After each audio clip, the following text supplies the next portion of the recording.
चला मुलांना आपण पाहूयात अप्लाइड मॅथमॅटिक्स 2 यामध्ये आपण चॅप्टर पाहत आहोत डिफरन्शियल इक्वेशन. लास्ट लेक्चरला टाइप 1 पाहिलं होतं आपण, ऑर्डर अँड डिग्री. आता पाहूया टाइप नंबर 2 चे problem, formation of differential equation. ठीक आहे, यामध्ये आपल्याला डिफरन्शियल इक्वेशन तयार करायचंय जर इक्वेशन फंक्शन दिला असेल तर. बघा इकडे क्वेश्चन कसा येतो, 4 वेळा एक्झामला आलेला क्वेश्चन आहे. असं येतं, form the differential equation if y is equal to x square b. If y is equal to x square plus b असं इक्वेशन असेल तर त्यापासून डिफरन्शियल इक्वेशन तयार करा. आता y is equal to x square plus b आहे. ठीक आहे, हे इक्वेशन आहे. यापासून डिफरन्शियल इक्वेशन तयार करायचं म्हणजे काय, असं इक्वेशन ज्यामध्ये डेरिव्हेटिव्हच्या टर्म्स आहेत आणि असं इक्वेशन ज्यामध्ये हे कॉन्स्टंट नाही आहेत. मी तुम्हाला शिकवलंय मॅथमॅटिक्स मध्ये कॉन्स्टंट कोण नाही आणि कोण आहे. कोण कोण कॉन्स्टंट आहे मॅथमॅटिक्स मध्ये, व्हेरिएबल एक्स वाय टी आणि थिटा. हे 4 जण सोडले तर बाकी सगळे कॉन्स्टंट आहे. A b m n r सगळे कॉन्स्टंट आहे. ठीक आहे का. मग यामध्ये कॉन्स्टंट कोण आहे, ए आणि बी. मग जितके कॉन्स्टंट आहे तितक्या वेळा डेरिव्हेटिव्ह घ्यायचा. किती कॉन्स्टंट आहे, ए आणि बी 2 कॉन्स्टंट आहे, मग 2 वेळा डेरिव्हेटिव्ह घ्यायचा. विचार नाही करायचा, 2 कॉन्स्टंट असले की 2 वेळा डेरिव्हेटिव्ह. मग differentiate with respect to the x. Y चा derivative d y by d x. A constant आहे, ए जसा तसा. एक्स स्क्वेअरचा डेरिव्हेटिव्ह काय येतो 2x. ए कॉन्स्टंट आहे जसा तसा, त्याचा डेरिव्हेटिव्ह 0 होत नाही कारण मल्टिप्लिकेशन मध्ये एक्स आहे. ए जसा तसा एक्स स्क्वेअरचा डेरिव्हेटिव्ह 2x आणि बी चा डेरिव्हेटिव्ह 0. मग dy बाय dx आला तुमचा 2ax. याला म्हणा बाळांनो इक्वेशन नंबर 2. काय म्हणा, इक्वेशन नंबर 2. एकदा डेरिव्हेटिव्ह घेऊन झालेला आहे आपला. एकदा डेरिव्हेटिव्ह घेतला तर बी रिमूव्ह झालेला आहे.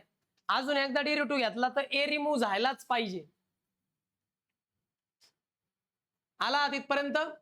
आता इकडे पहा, या ठिकाणी 2a, मी 2a ची व्हॅल्यू काढून ठेवतो. एक्स शिकला इकडे 2a मल्टिप्लाय, तिकडे जाऊन काय होईल डिवाइड. मग 2a is equal to dy by dx already जिकडे आहे तिकडेच आहे. एक्स 2a पण जसे तसे एक्स मल्टिप्लाय तिकडे जाऊन डिवाइड. एक्स या बाजूला न्यूमरेटरला होता, या साईडला आल्यावर तो डिनॉमिनेटरला गेला म्हणजे डिवाइड झाला. एक्सचा काय झाला इकडे 1/x. याला आहे म्हणा इक्वेशन नंबर 3. याचा यूज मला पुढे करता येणार आहे. याचा यूज मला पुढे करता येणार आहे. ठीक आहे, आता इकडे लक्ष द्या, मला अजून एकदा डेरिव्हेटिव्ह घ्यायचा आहे. याचा डेरिव्हेटिव्ह घेतोय बरं का, differentiate with respect to the x. द्या इकडे लक्ष. याचा डेरिव्हेटिव्ह घ्यायचा dy बाय dx चा दुसरा डेरिव्हेटिव्ह काय येतो, second derivative. Very good. d2y upon dx square is the second derivative for dy by dx. 2a constant आहे, त्याचा डेरिव्हेटिव्ह घ्यायचाच नाही. का, कारण त्याच्या शेजारी x आहे, व्हेरिएबल आहे. मग 2a जशाच्या तशाने x चा डेरिव्हेटिव्ह काय येतो रे 1. मग 2a इंटू 1 काय येईल 2a. पण 2a ची व्हॅल्यू आपल्याकडे आहे म्हणूनच आधी काढून ठेवली होती. 2a ची व्हॅल्यू काय रे 1/x into dy by dx. Left hand साइडला d2y upon dx square is equal to 1/x into dy by dx. 2a ची ही व्हॅल्यू मी काढून ठेवली होती, ती या 2a च्या जागेवर पुट केली. आता या साइडला हे प्लस आहे, इकडे येऊन काय होईल. पण असं करण्यापेक्षा एक आयडिया आहे माझ्याकडे, काय x इकडे डिवाइड आहे तिकडे जाऊन मग असं होईल पहा x into d2y upon dx square. आता dy बाय dx इकडे प्लस आहे, इकडे येऊन this is your final differential equation. तयार केलं पहा डिफरन्शियल इक्वेशन. एक्स इकडे डिवाइड होता तो इकडे मल्टिप्लाय झाला, हे प्लस साइन आहे इकडे येऊन मायनस झालं, पुढे राहिलं 0. अशा पद्धतीने 2 वेळा डेरिव्हेटिव्ह काढायचा आहे. बघा कोण माग आहे, लिहून घ्या आधी एवढं मग पुढे जाऊ. हे लिहिलंय का सर्वांनी हा भाग, पुढचं पण लिहून घ्या. घ्या लिहून एवढं.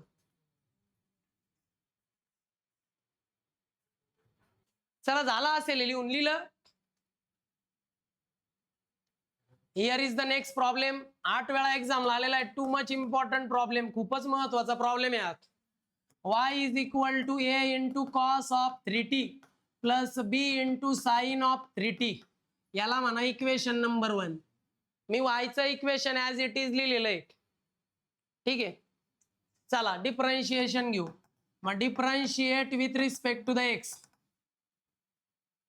Differentiate with respect to the x. आता ज्यावेळी मी याचा डेरिव्हेटिव्ह बघतो बाळांनो, वायचा डेरिव्हेटिव्ह काय येतो रे? dy by dx. हे तर कॉन्स्टंट आहे जसेच्या तसे. या ठिकाणी cos 3t आहे, म्हणजे कॉम्पोजिट फंक्शन आहे ना. हे ट्रिग्नोमॅट्रिक आणि त्याच्यामध्ये आतमध्ये अल्जेब्रिक. मग पहिले बाहेर कोण आहे? कॉस. कॉसचा डेरिव्हेटिव्ह सांगा, बॅकलॉग वाले सांगा. कॉसचा डेरिव्हेटिव्ह काय आहे? मायनस साइन आणि पुढे 3t जसेच्या तसे. इथं टी येणार आहे, मग इथं differentiate with respect to t घ्यावं लागेल. जर इथे फंक्शन टी मध्ये तर differentiate with respect to t घ्यावं लागेल. टी, कारण तुमचं फंक्शन टी मध्ये, मग dy बाय dt होईल. इकडे ए जसा तसा कॉसचा डेरिव्हेटिव्ह मायनस साइन 3t जसेच तसे. आता 3t चा डेरिव्हेटिव्ह राहिला ना, इकडे पहा ए कॉन्स्टंट जसाच्या तसा, कॉसचा derivative minus sine 3t as it is. आता 3t चा डेरिव्हेटिव्ह राहिला, मग 3t चा डेरिव्हेटिव्ह घ्यायचा मल्टिप्लिकेशन मध्ये पुढे. तुम्ही हा फक्त कॉसचा डेरिव्हेटिव्ह घेतला मायनस साइन, 3t चा डेरिव्हेटिव्ह बाकी येतो मल्टिप्लिकेशन मध्ये पुढे. परत एकदा प्लस बी जसेच्या तसे. साइनचा डेरिव्हेटिव्ह काय रे? साइनचा डेरिव्हेटिव्ह आहे कॉस. 3t जसेच्या तसे. 3t चा डेरिव्हेटिव्ह राहिला ना, तो मल्टिप्लिकेशन मध्ये पुढे. किती सिंपल. बी जसा असता साइनचा डेरिव्हेटिव्ह कॉस 3t, 3t चा डेरिव्हेटिव्ह राहिला मल्टिप्लिकेशन मध्ये पुढे. जमतंय का? हा टॉपिक झाला आपला M1 मध्ये. पुढे आता बघा बरं का, dy बाय dt. इकडे पहा 3t चा डेरिव्हेटिव्ह बघा बरं का आता कसा. Derivative of t with respect to t. जसं x चा डेरिव्हेटिव्ह येतो 1, तसं टी चा derivative with respect to t काय येईल? 1. आणि 3 तर कॉन्स्टंट आहे, 3 इंटू 1 म्हणजे 3t चा डेरिव्हेटिव्ह येतो 3. काय येतो? 3. ते 3 फक्त सुरुवातीला लिहितो. इथं इथं झाले 3 आहे. आता याचा डेरिव्हेटिव्ह घेऊन झालेला आहे, खाली राहिलंय मायनस साइन, ते सुरुवातीला देतो. मग पुढे राहिलं साइन 3t, ते साइन 3t जसेच्या तसे. बघा साइन 3t जसेच्या तसे. A as it is minus sine as it is. 3t चा डेरिव्हेटिव्ह आला 3, तो फक्त सुरुवातीला लिहिला. तसंच इकडं पण करावं लागेल तुम्हाला. 3t चा डेरिव्हेटिव्ह काय येतो? 3t चा डेरिव्हेटिव्ह काय येतो? 3 येतो. मग हे 3 अगोदर लिहिले. या ठिकाणी बी आहे पहा, तो बी लिहितो आणि पुढे cos 3t पहा. आता या ठिकाणी इक्वेशन नंबर 2 डेव्हलप झालं.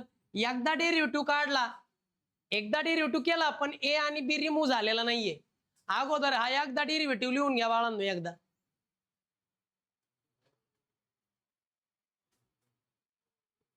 चला, एकदा डेरिव्हेटिव्ह लिहून झालेला आहे, अजून एकदा डेरिव्हेटिव्ह घ्यावा लागेल. का बरं दोनदा डेरिव्हेटिव्ह घ्यायचा? कारण या ठिकाणी 2 कॉन्स्टंट्स आहेत. मग differentiate with respect to the t. Again एकदा डेरिव्हेटिव्ह घ्यायचा with respect to t. dy by dt चा डेरिव्हेटिव्ह काय येईल रे? d2y upon dt square. Double derivative घेतला.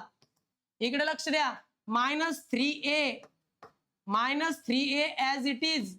इथे साइन आहे, साइनचा डेरिव्हेटिव्ह येतो cos 3t. साइनचा डेरिव्हेटिव्ह येतो cos 3t, पण 3t चा डेरिव्हेटिव्ह बाकी आहे, तो मल्टिप्लिकेशन मध्ये पुढे. मायनस 3 ऍज इट इज, साइनचा डेरिव्हेटिव्ह cos 3t, 3t चा डेरिव्हेटिव्ह बाकी मल्टिप्लिकेशन मध्ये पुढे. अगेन प्लस 3b आहे, 3b ऍज इट इज. कॉसचा डेरिव्हेटिव्ह आहे पहा इथे, कॉसचा डेरिव्हेटिव्ह मायनस साइन 3t, पण 3t चा डेरिव्हेटिव्ह राहिला ना, तो मल्टिप्लिकेशन मध्ये पुढे. जो डेरिव्हेटिव्ह राहतो तो मल्टिप्लिकेशन मध्ये पुढे घ्यायचा. 3b ऍज इट इज, कॉसचा derivative minus sine 3t, 3t चा डेरिव्हेटिव्ह मल्टिप्लिकेशन मध्ये पुढे. See here d2y upon dx square बरोबर. इकडे लक्ष द्या रे, इकडे पहा 3t चा डेरिव्हेटिव्ह काय येईल रे बाबा 3t चा डेरिव्हेटिव्ह 3 येईल हे 3 आणि हे 3 मल्टिप्लाय करा 3 3 जा 9 हा 1 हे minus sine as it is आणि cos 3t as it is इकडे लक्ष द्या आता हे प्लस आणि हे मायनस मायनस आता परत या 3t चा डेरिव्हेटिव्ह येईल 3 मल्टिप्लाइड बाय धिस 3 3 3 जा 9 हे बी ऍज इट इज आणि हे साइन 3t पण ऍज इट इज याला म्हणा इक्वेशन नंबर 2 डबल डेरिव्हेटिव्ह काढून झालेला आहे जमतोय का बघा बरं काय डाऊट आहे का कोणत्या स्टेपला अति महत्वाचा प्रॉब्लेम आहे जमेल का पुढे लक्ष द्या आता ऐका ना आता कॉमन काय येतं का बघा बरं या दोन टर्म मध्ये इथे -9 आहे इथं पण -9 आहे मग d2y अपॉन dt चा स्क्वेअर d2y अपॉन dt चा square is equal to -9 common घ्या पुढे राहिलं a cos 3t -9 कॉमन गेले म्हणजे इथं प्लस b sin 3t आता हे जे काही फंक्शन आलं हे जे काही इक्वेशन आलं ते बघा बरं इक्वेशन 1 सारखं आहे का हे असं झालं ना सेम टू सेम आणि या इक्वेशन 1 ची व्हॅल्यू काय y मग खाली इथं लिहायचं याला इक्वेशन 3 म्हणा बरं का 2 झालेलं आहे वर 3 होईल ना इक्वेशन मग खाली लिहायचं d2y अपॉन dt स्क्वेअर बरोबर -9 आणि पूर्ण फंक्शन म्हणजे y याला y कसं काय म्हटलं तुम्ही फ्रॉम इक्वेशन 1 नुसार ही व्हॅल्यू म्हणजे y -9 ऍज इट इज -9 इकडे मायनस इकडे येऊन प्लस मग d2y upon dt square plus 9y is equal to 0 and this is your given differential equation -9y इकडे येऊन प्लस झाले घ्या लिहून चला डबल डेरिव्हेटिव्ह काढून ए बी रिमूव्ह करून टाकलेला आहे आणि डिफरन्शियल इक्वेशन तयार केले घ्या लिहून चला हे सगळ्यांचं लिहून झालं असेल झालं का लिहून होमवर्क घ्या रे y is equal to a cos x plus b sin x y is equal to a raised to 3x plus b into e raised to -3x याचं पण तुम्ही फाइंड आउट करा आता जसं केलं सेम तसंच करायचंय इथे 2 कॉन्स्टंट आहे 2 वेळा डेरिव्हेटिव्ह घ्या आन्सर येऊन जाईल डाऊट आला तर नेक्स्ट लेक्चरला विचारा ओके बाय